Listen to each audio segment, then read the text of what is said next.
I certainly know what that feels like.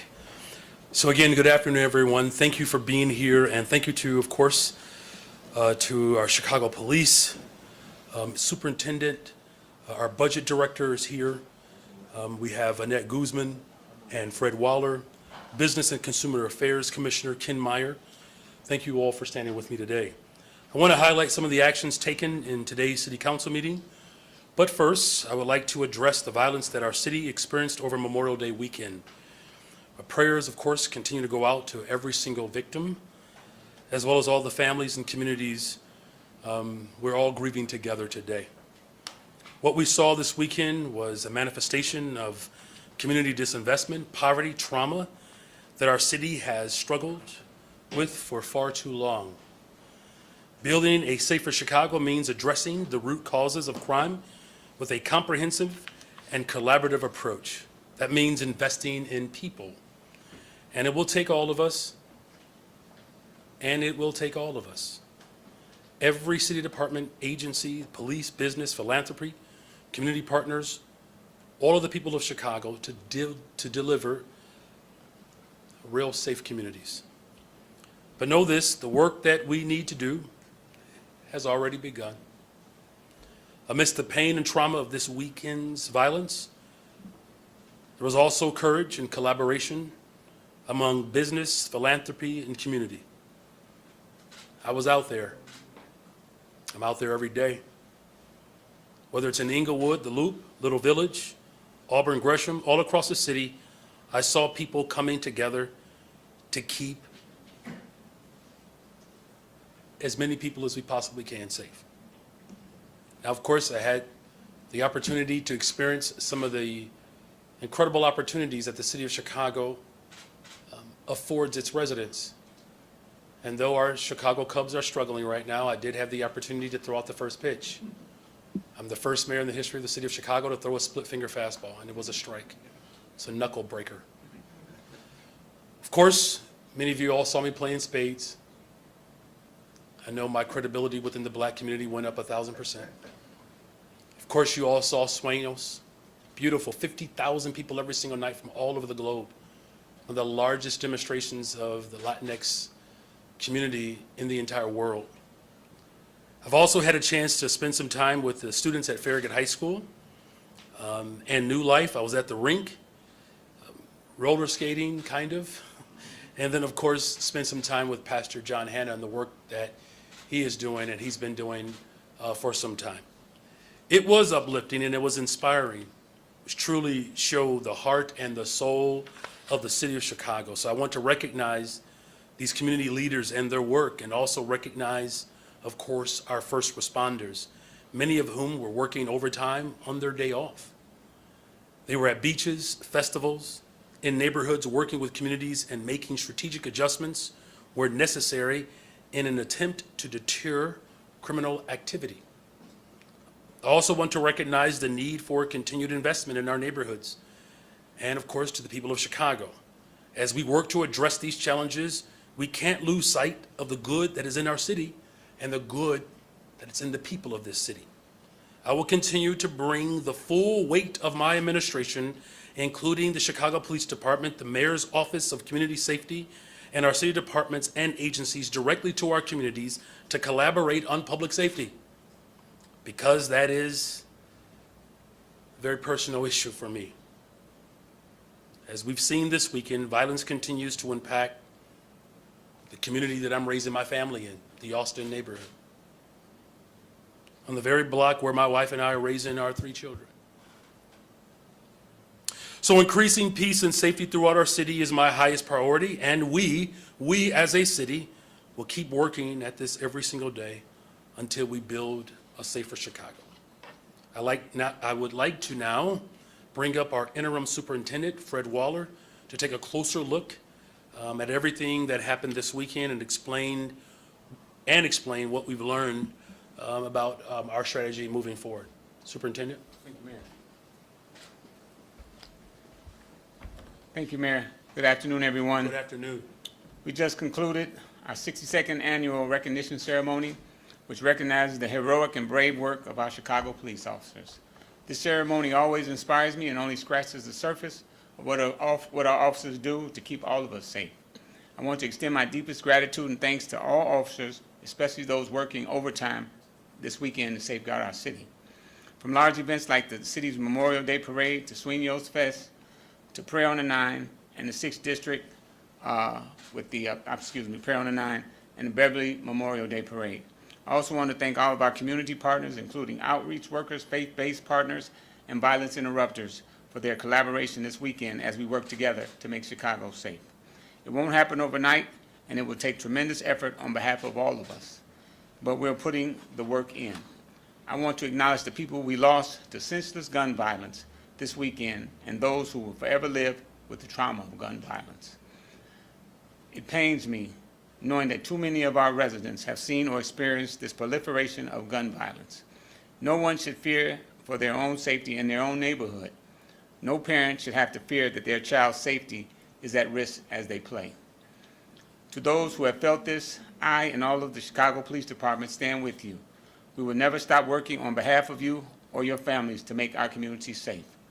We're taking what we've learned from the past and even this past weekend and analyzing data to better deploy resources. We're looking at what works and what we could use to improve. Throughout this weekend, we were adjusting resources in real time, tailored to the needs of the neighborhoods, even on a block-by-block basis. Our public safety strategies, including our summer safety plan, evolve and are fluid and will adapt to address what we are seeing on the ground. Our officers are also making every effort to reduce gun violence through enforcement actions like gun recoveries and arrests. Just this weekend, our officers recovered 152 guns, and to this year so far, we have recovered more than 4,900 guns. While we can't predict what could have happened with these guns, we can be sure that taking these guns off the street will save lives. We're also focused on the drivers of violence. Just this past weekend, we also arrested 20 individuals for narcotics who are drivers of violence. This operation zeroed in on those driving violence through illegal narcotic sales, and estimated more than $1.6 million in narcotics was recovered, along with 6 firearms. As we move forward this summer and into the future, we'll continue to work hand in hand with our community partners. Throughout the weekend, I met with so many community members who are also doing everything they can to create a brighter future for Chicago. And I know the future is bright. I saw it in teens who spent their weekends reaching out to their peers in our city's lakefront. I also saw it in teenage grandson of a sergeant that I worked with for many years in the 6th District who told me his desire to become a Chicago police officer. That encourages me. And I see it in every Chicago police officer. As First Deputy Bill Bradley said, as he and I visited districts across the city at roll calls and in deployment areas, one thing was clear: their passion and their commitment to the people of Chicago. As leaders, we want to mentor and pass on our knowledge, but it's just as important that we learn from our officers who are out there doing the work. With that, we'll take some questions. Before I take some questions, thank you again to our Superintendent Fred for your leadership, particularly during this very critical time. And of course, now I am happy to take questions. Let's go with Tonya Hill right here first. Hi, Mayor. What are your long-term plans for sustainable permanent funding and resources for both asylum seekers and Chicago residents? And would you consider allocating funds from something like Bring Chicago Home or any of Chicago's existing revenue sources to address the needs of both communities concurrently? Yeah, thank you for that question, and thank you for the framing of making sure that when we talk about asylum seekers and those families who have been here, how do we make sure that there's enough for everyone? Look, you know, we're moments away of digging in deeper with our budget and making sure that we pass a budget that speaks to the values of who we are as a city. Now, there's no secret. Everybody knows that I'm a proponent of the revenue streams that were debated for several months. But, you know, that's going to require some support from Springfield, and we're appreciative of what has come thus far. But there are some dynamics that we're going to have to dig in a little bit deeper in the city of Chicago, but that's going to be a collaborative approach. So I'm very much committed to the ordinance, Bring Chicago Home. I know there's some organizing that will be done around that so that we can fully engage the entire city of Chicago. That's the best way to move democracy forward, by calling the question, as we would say, in city council. So very much committed to a revenue stream or revenue streams that ensure that we are dealing with the crises of those who are unhoused in the city of Chicago, while also making sure that there's room for those that we are welcoming. Mariah.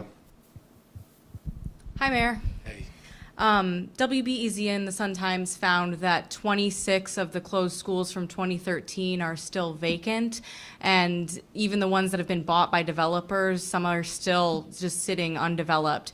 Should the city be pushing developers to get those buildings up and running again, given, you know, these are just hulking buildings over communities that remain vacant?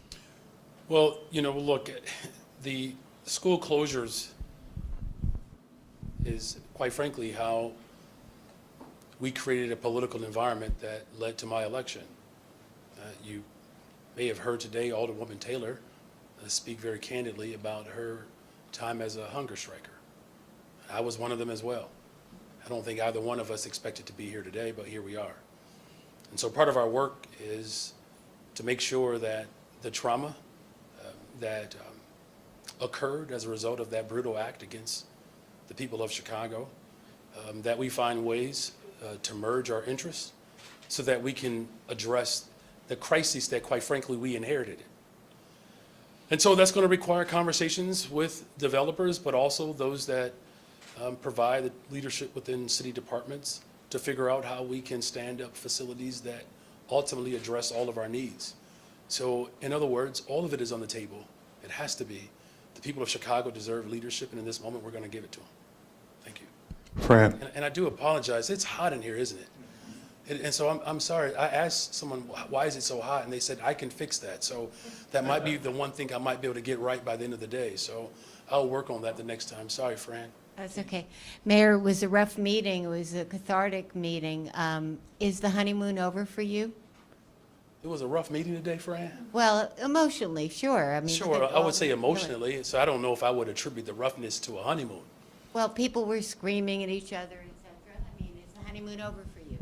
You know, I'll be celebrating 25 years of marriage in a couple of weeks. I love my wife dearly. Sometimes we have heated conversations, but yet here we still stand. The city of Chicago did not fall apart because people were emotional today.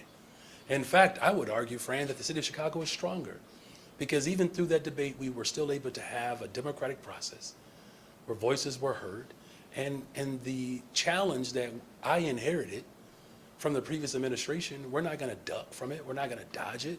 We're going to take it head on, because that's who we are as a city of Chicago. We're going to collaborate, work together to figure out how we can actually solve the critical problems that people expect us to solve. So I would not equate today's conversation with the honeymoon. And if you all play nice, I might let y'all come to our 25th wedding anniversary celebration. Craig. Do you have a long-term plan for the migrant funding? You're seeing the plan right now. Well, this is just getting us through June 30th. What you're seeing is a collaborative effort to decompress police stations. We're having community meetings to stand up facilities that we do have access to. We're working hard. It's been 2 weeks. Yeah, I'm pretty confident we'll get to the third week. Hey, Craig. Thank you, Mayor. Either you or Superintendent Waller, talk about, if you can, any specific things that you saw out there that require the city adjusting its focus or adjusting its tactics, things that you might have learned because of what was happening this weekend. That's a very good question. Thank you for that, Fred. Superintendent? Well, what we've learned, and we continue to evolve as a department and with our strategies, we learned to look at the data that involves time and place, the times that the incidents of violence occurred and the places that they occurred. Some of those are historical places, some of those are not historical places, so we've got to have a blend and a balance of where we put our resources and us to sustain our resources in those areas and the time. So we've got to make some adjustments. It'll be a little painful for some of the officers, but we've got to make those adjustments, and we will. AD. And if I just could, You know, congratulations to the police department to demonstrating that type of nimbleness. You know, look, everybody knows there was some disruption at one of the beaches, shut it down, didn't have any other incidents after that. Right? Sueños, it went well. The type of flexibility and nimbleness that our administration will provide is a testament to the need that the people of Chicago want us to have that type of creative approach. And so we layered it with community-based organizations and leaders all over the city who are committed to building a better, stronger, safer Chicago. And it feels really good to work with individuals who understand the flexibility that's needed in order to make the city of Chicago a better, stronger, safer place. Thank you. Mayor, could you address or give some more details about this pension task force you announced a few days ago? What were your conversations like with the FOP? Who's going to be on this task force? What can you tell us? How come you didn't ask about my conversation with Local 2, the firefighters? I'm just saying, AD. So the firefighters and FOP, look, they were strong and healthy conversations. I mean, you all do know I believe in retirement security. Everybody knows that, right? And look, I worked hard in my previous role to make sure that individuals that dedicate their lives to serving the people of Chicago, that when they get to the end of their career, that we keep our promise.